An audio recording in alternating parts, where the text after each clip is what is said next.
नमस्कार बच्चों, इस वीडियो में क्लास 10th मैथ अध्याय 4 द्विघात समीकरण का इंट्रोडक्शन परिचय को पढ़ेंगे। इसके पहले का वीडियो बना दिए हैं, नहीं देखें तो प्लेलिस्ट में डाल दिए हैं, वहां जाके वीडियो को देख लें। ठीक ना। देखिए द्विघात समीकरण, इसमें देखिए द्विघात समीकरण क्या होता है। द्विघात समीकरण का देखिए मानक जो समीकरण होता है द्विघात समीकरण समीकरण का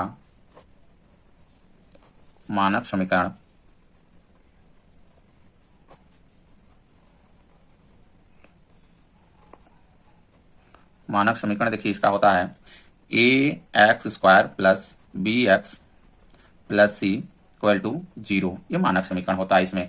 ठीक ना। इसमें जो x है ये चर राशि है, अब ये अचर है, बी भी अचर है, ठीक ना, सी भी ये अचर राशि है। तो यहाँ पे देखिए द्विघात समीकरण जैसा कि नाम से है द्विघात, तो चर के जो अधिकतम घात अगर 2 है तो वो द्विघात समीकरण होगा। ठीक ना। तो यहाँ पे देखिए चर की क्या है, अधिकतम घात 2 है, तो ये द्विघात समीकरण हो गया। तो इसमें लिखेंगे जिसमें x कोई चर राशि है, ठीक ना, चर राशि है। और देखिए यहाँ पे ध्यान दीजिएगा ये 0 नहीं होना चाहिए। अगर ये देखिए अगर 0 हो जाएगा तो ये द्विघात समीकरण नहीं बनेगा। क्यों? क्योंकि अगर देखिए एक्स स्क्वायर के साथ अगर 0 को गुणा कर देंगे तो ये 0 हो जाएगा। इसलिए देखिए ए नॉट इक्वल टू 0, ठीक ना, 0 नहीं होना चाहिए, तब ये द्विघात समीकरण होगा। यहाँ ये भी ध्यान दीजिएगा अगर इधर का ना भी रहे तो कोई ये नहीं है, बस ये भी रहे तो भी ये द्विघात समीकरण माना जाएगा। समझ में आ रहा है? अगर मान लेते ए एक्स स्क्वायर हो गया, बी एक्स नहीं आ रहा है मेरे टर्म में और प्लस सी वाला है तो भी द्विघात समीकरण है। और एक बात और, इसमें देखिए धन है, ठीक ना, तो यहाँ ऋण आ सकता है, माइनस भी आ सकता है, कोई दिक्कत नहीं है। ठीक है, समीकरण में अपने वो भी द्विघात समीकरण होगा। मेन क्या है कि इसमें ये होना चाहिए, ये वाला। अगर ये नहीं तो द्विघात समीकरण नहीं होगा, नहीं बनेगा। ठीक ना। इसमें देखिए अगर ले लेते हैं, मान लेते हैं एक द्विघात समीकरण लेते हैं इस तरह से। देखिए मान लेते हैं 2x स्क्वायर प्लस, ठीक ना, 3x प्लस 5 है इक्वल टू 0। इसमें देखिए ये इस तरह से द्विघात समीकरण है, ठीक ना। तो द्विघात समीकरण इसमें मान निकालना होगा, किसका मान निकालना होगा, चर राशि की। तो चर राशि यानी x का मान निकालना होगा। तो x का मान जब कैसे निकालेंगे, क्योंकि इसको देखिए करेंगे गुणनखंड, जैसा कि आप लोग पिछली कक्षाओं में पढ़ते आए हैं। इसका करेंगे गुणनखंड करके x का मान निकालेंगे। तो द्विघात समीकरण है तो x कितने मान आएंगे, 2 मान आएंगे, ठीक ना। इसी को क्या बोलते हैं, शून्यक बोलते हैं। यानी x का इसमें द्विघात समीकरण में चर राशि का, यानी चर राशि का 2 मान निकलते हैं, ठीक है। अगर द्विघात समीकरण है तो यानी चर कोई भी हो सकता है, जरूरी नहीं है एक्स ही रहेगा, एक्स के स्थान पे वाई भी हो सकता है, जेड भी हो सकता है, कुछ भी रह सकता है, ठीक है। उसके क्या मान निकलेंगे, 2। इसमें एक्स है यानी एक्स के क्या मान निकलेंगे, 2, ठीक है।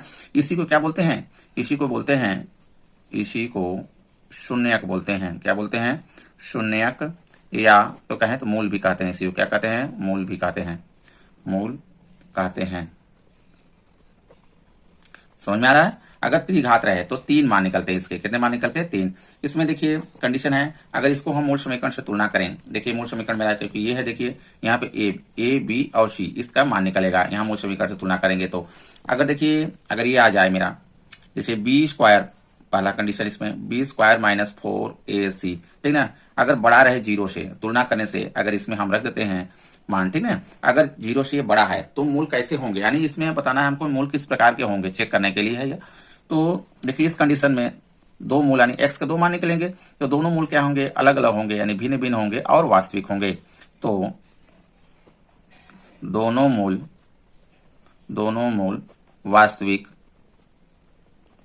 वास्तविक और भिन्न भिन्न होंगे,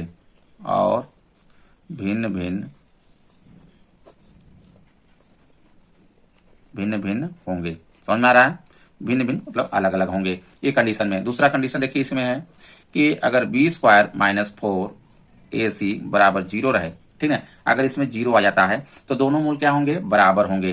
तो दोनों मूल या क्या कहें, दोनों मूल या शून्यक, ठीक ना, एक ही होता है, दोनों मूल या शून्यक,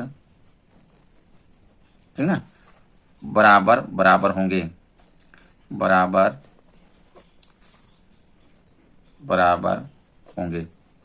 यानी एक का x का मान अगर 2 आएगा तो दूसरे के भी 2 आएगा, 3 है तो 3 आएगा, ठीक है। जो भी मान आएगा दोनों क्या आएंगे, सेम आएंगे और वास्तविक भी रहते हैं, ठीक है।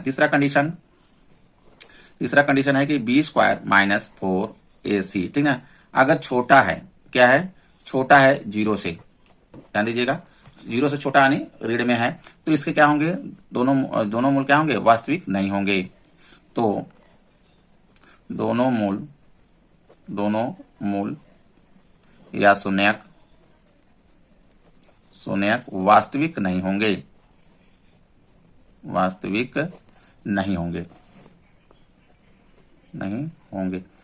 इसमें देखिए क्वेश्चन बनता है, हमेशा पूछता है, दे देगा, ठीक है। इस तरह से देखिए समीकरण दे देगा, पूछ लेगा बताइए इसमें मूल किस प्रकार के हैं। तो हम इसमें देखिए हम चेक करेंगे बी स्क्वायर माइनस 4ac पे रख के किस प्रकार से आ रहा है। अगर 0 से बड़ा आ जाएगा तो ये हो जाएगा, 0 के बराबर आ रहा तो ये कंडीशन हो जाएगा, अगर 0 से छोटा आ रहा तो ये वाला कंडीशन हो जाएगा, ठीक है, ध्यान दीजिएगा। अब देखिए बी स्क्वायर माइनस 4ac को विविक्तर भी बोलते हैं, क्या बोलते हैं, विविक्तर, यानी बी स्क्वायर जो है बी स्क्वायर माइनस 4ac को, ठीक है, विविक्तर बोलते हैं, विविक्तर बोलते हैं। इसे डी से भी डिनोट करते हैं, क्या करते हैं, इसे डी से प्रदर्शित करते हैं,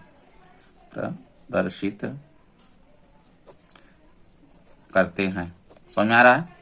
यानी डी बराबर ये है बी स्क्वायर माइनस 4ac, चाहे तो यहाँ पे लिख सकते हैं डी बराबर ये हो गया बी स्क्वायर माइनस 4ac। कभी कभी पूछता है विविक्तर इसमें बताइए, ठीक ना, कोई भी दे देगा समीकरण, उसमें कहेगा विविक्तर बताइए, तो विविक्तर हम इसमें रख देंगे बी स्क्वायर माइनस 4ac, वही क्या होगा, विविक्तर होगा इसका, ठीक है। अब यहाँ पर ध्यान दीजिए, क्योंकि देखिए गुणनखंड करके तो x का यानी हम शून्यक तो निकाल लेंगे, इसको डायरेक्ट देखिए फार्मूले से भी निकाल सकते हैं। जो फार्मूला है इसमें ये देखिए, ठीक ना, देखिए ये मूल समीकरण मेरा है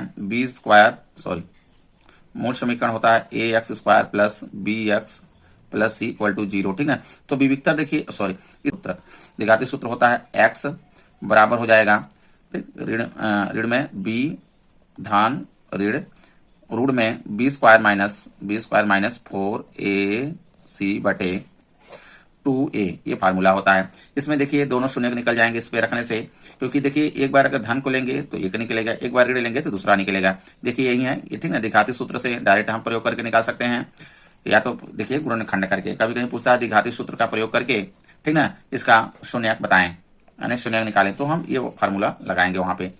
वीडियो अच्छा लगा तो लाइक करें, चैनल को सब्सक्राइब कर लें, धन्यवाद।